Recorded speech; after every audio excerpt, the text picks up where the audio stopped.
الحمدللہ رب العالمین والصلاة والسلام علی رسولہ النبی الکریم۔ پروگرام نور القرآن کے ساتھ 18 نمبر پارے کا ترجمہ و تفسیر ہے۔ سورۃ المؤمنون مکہ میں نازل ہوئی اور 118 اس کی آیات ہیں، جس کا آغاز مضمون یہ ہے: قد افلح المؤمنون، مومن کامیاب ہوئے۔ تحقیق مومن کامیاب، اور مومنوں کی خصلتوں کو، ان کے خصائص کو بیان کیا گیا کہ بندہ مومن کے اندر کیا کیا چیزیں ہونی چاہیے وہ کامیابی اور کامرانی کو اختیار کر سکے۔ سب سے پہلے نماز میں خشیت ہے فرمایا، اور بیہودہ لغو باتوں سے اجتناب ہے، زکوٰۃ کا ادا کرنا ہے، اپنی شرمگاہوں کی حفاظت کرنا ہے، ہر نامحرم سے اپنے آپ کو پاک دامن رکھنا ہے، اور اس کے بعد فرمایا کہ امانتوں کا خیال رکھنا ہے، وعدے کا پورا کرنا ہے، اور نمازوں کی حفاظت کرنا ہے۔ جب یہ تمام چیزیں مل جائیں گی تو اللہ نے فرمایا اولئک هم الوارثون الذین یرثون الفردوس هم فیہا خالدون، اللہ ایسے مومنوں کو جنت عطا فرمائے گا، جنت الفردوس دے گا، اور جنت الفردوس کی وراثت عطا فرمائے گا، یعنی کہ کثیر جنت نصیب ہوگی۔ یہ مومنین کی صفات ہیں جو سورہ مومنون کے آغاز میں ذکر کی گئی۔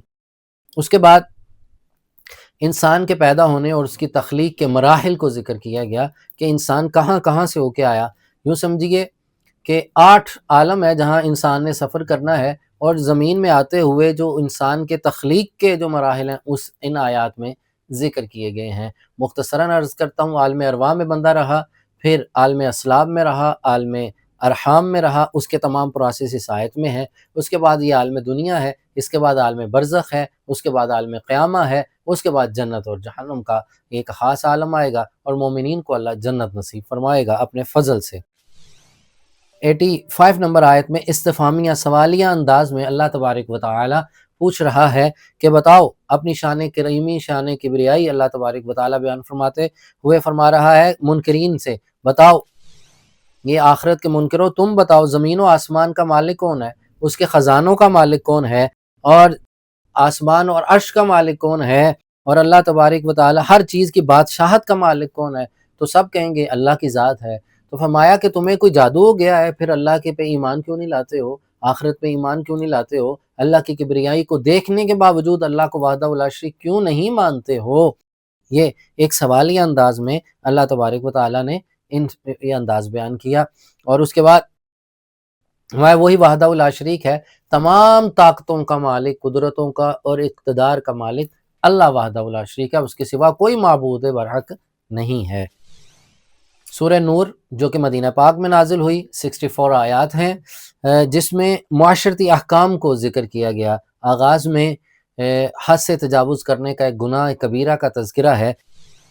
جو شخص نعوذ باللہ کسی عورت کے ساتھ برائی کرتا ہے اور وہ زنا تک پہنچ جاتے ہیں تو ان کی سزا کا حکم دیا گیا ہے کہ 100 کوڑے مارے جائیں گے، مرد عورت جو غیر شادی شدہ ہیں۔ جو شادی شدہ ہیں ان کے لیے فرمایا کہ انہیں رجم کیا جائے گا، یہ ان کی سزا ہے۔ ساتھ ہی ساتھ فرمایا اگر کوئی اگلی آیات میں کوئی پاک دامن عفت مآب عورت پہ تہمت لگاتا ہے، ایک پاک دامن ہے، بے قصور عورت ہے، اس پہ زنا کی، بدکاری کی تہمت لگائی جاتی ہے، 80 کوڑے مارے جائیں گے، اور اس کی گواہی بھی بعد میں قبول نہیں ہوگی۔ یوں سمجھیے کہ یہ ایک معاشرتی برائی کو ختم کرنا بھی ہے، ساتھ ساتھ خواتین کو سیکیور کیا گیا، ان کی عزت ناموس کو سیکیور کیا گیا ہے، اور ساتھ اس معاشرے کے اندر اگر یہ برائی بڑھ جائے تو اس کی سزا بھی ذکر کی گئی ہے۔ غیر شادی شدہ آپس میں حد سے تجاوز کریں گے تو 100 کوڑے سزا ہے ان کی، اور اگر تہمت کسی پہ لگائی جائے گی تو 80 کوڑے اس کی سزا ذکر کی گئی۔ اسی طرح اگر کوئی شخص اپنی بیوی پہ تہمت لگاتا ہے تو پھر 4 گواہ لے کے آئے گا۔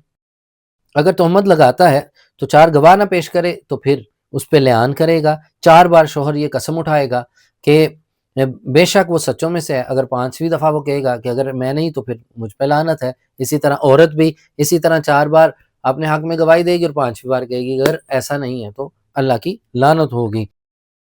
یوں سمجھیے میاں بیوی کے رشتے کو پاک رکھنا ہے، معاشرے میں تمام لوگوں کے رشتوں کی پاسداری، حد بندی ذکر کی گئی ہے سورہ نور کے اندر کہ گناہ کے قریب نہیں جانا، زنا بدکاری کے قریب نہیں جانا، اگر جائیں گے تو اس کی سزا سخت ذکر کی گئی۔ اگر کوئی عام بندے آپس میں گناہ کرتے ہیں اس کی سزا ہے، میاں بیوی میں بھی اگر شک آ جاتا ہے، کیونکہ شیطان بہت زیادہ اس پہ شک ڈالتا ہے۔ زنا کے لیے بھی 4 گواہوں کا ہونا ضروری ہے، اگر 4 گواہ نہ لا سکے تو پھر یہ تہمت ہوگی، 4 گواہیاں ضروری ہیں۔ اگر کسی نے ایسا گناہ کیا وہ اللہ سے توبہ کرے، اللہ سے معافی مانگے، اگر ان کا کیس عدالت میں جاتا ہے تو پھر 4 گواہ ہونا ضروری ہے۔ اسی طرح آج سوشل میڈیا کے دور میں ہر ایک کی عزت کو اچھالا جاتا ہے، فلاں نے یہ کر دیا، فلاں نے یہ کر دیا، جب تک اس پہ گواہ نہیں ہوں گے تو اس وقت تک اس پہ مقدمہ مکمل نہیں ہو سکتا، سزا نہیں دی جا سکتی۔ 4 گواہ ہونے ضروری ہیں۔ ساتھ ہی ساتھ جب بھی کوئی ایسی برائی دیکھیں تو اسے چھپانے کا حکم ہے، اچھالنے کا حکم نہیں۔ کسی کو بری حالت میں دیکھیں تو مومن کے گناہوں کو چھپانے کا حکم ہے، اس کو بار بار آگے شیئر کرنے کا حکم نہیں ہے۔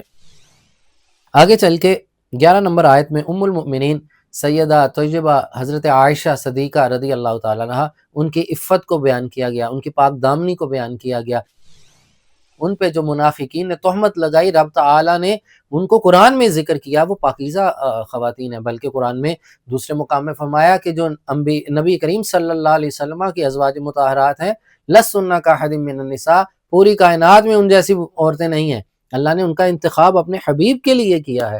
حضور مولا کائنات فرماتے ہیں کہ وہ رب جو محبوب علیہ الصلوۃ والسلام کے نالین سے لگی ہوئی کوئی ایک ناپاکی وہ پسند نہیں کرتا، تو کیسے وہ ممکن ہے کوئی ایسی عورت حضور کے حجرہ خاص میں آ جائے؟ حضور کے حجرہ خاص میں آنے والی تمام خواتین پاک ہیں، طاہر ہیں، مطہر ہیں، پاکیزہ ہیں، عفت مآب ہیں، اور ان کی پاک دامنی پہ گواہی قرآن عزیز دے رہا ہے۔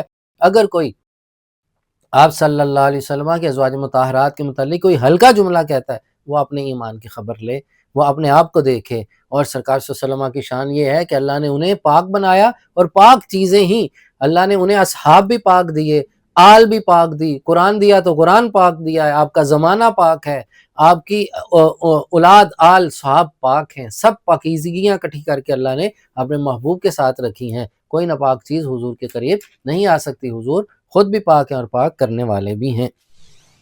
فرمایا کہ جو پاک دامن عورتوں پہ تہمت لگاتے ہیں، آخرت میں ان پہ لعنت اور دردناک عذاب ہوگا۔ بہت خوبصورت انداز میں اگلی آیات جو ہے وہ آیت نمبر جو ہے 27 میں فرمایا کہ بلا اجازت کسی کے گھر مت جاؤ۔ جانے کے آداب ذکر کیے گئے، کسی کے گھر جانا ہے تو 3 بار اجازت لیں، اگر گھر میں کوئی موجود نہیں، اگر تو آپ خوش دلی سے واپس آ جائیں، اجازت نہ ملے تو واپس آ جائیں، تو اگر اجازت مل جائے تو جائیں۔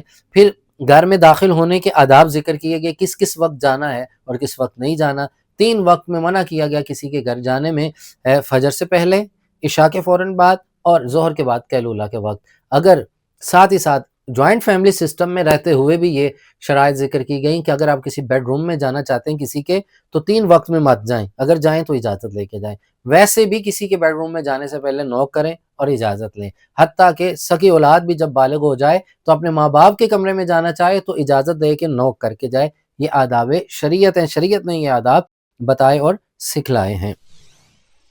63 نمبر آیت کے اندر اللہ تبارک و تعالیٰ نے اپنے محبوب علیہ الصلوۃ والسلام کی خاص شان کو بیان فرمایا کہ میرے محبوب کو کلام کے دوران ایسے خطاب نہیں کرنا جیسے تم ایک دوسرے کو بلاتے ہو۔ جب بھی بلانا ہے تو میرے محبوب کا نام نہیں لینا۔ پورے قرآن میں رب نے اپنے محبوب کو نام لے کے نہیں بلایا، جیسے ہم پیچھے انبیاء علیہ السلام کا تذکرہ پاک پڑھ کے آئے، کہیں یا موسیٰ فرمایا، یا ہارون فرمایا، یا ابراہیم فرمایا۔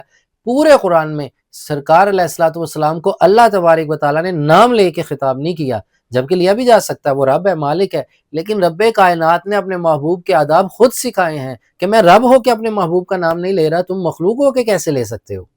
تو جب بھی لیا ہے سرکار کے اوصافات جمیلہ کا تذکرہ کیا، آپ کے خصائص کا ذکر کیا اور آپ کی شانوں کے ساتھ آپ کو بلایا اور آپ کو خطاب کیا گیا ہے، تو اس آیت میں 63 میں فرمایا کہ میرے محبوب کو اس طرح نہیں بلانا جیسے ایک دوسرے کو تم آپس میں محفل گفتگو ہوتے ہو۔ جب حضور کی بارگاہ میں جانا ہے ادب سے جانا ہے، ادب سے ہی آپ کے اوصافات جمیلہ کا تذکرہ کہے کہ یا ایھا المزمل، یا ایھا المدثر، کہیں یاسین، کبھی طٰہٰ کہہ کے خطاب کرنا ہے، نام لے کے نہیں، کیونکہ یہ سوء ادب ہے۔ نام لینے میں یہ ہے کہ مقام ہے، حضور کی شان ہے، حضور کی توقیر ہے، حضور کی عظمت ہے، حضور کی عظمت کی وجہ سے حضور کی شانوں کو اور آپ کے اوصاف کا تذکرہ کر کے آپ کو خطاب کیا جائے، آپ کی بارگاہ میں عرضی اور گزارش پیش کی جائے، نام نہیں لینا۔ یہ چند آیات تھیں، جو موضوعات تھے میں نے آپ کے سامنے رکھے۔ اللہ تبارک و تعالیٰ اس پہ عمل کی توفیق نصیب فرمائے، آمین یا رب العالمین۔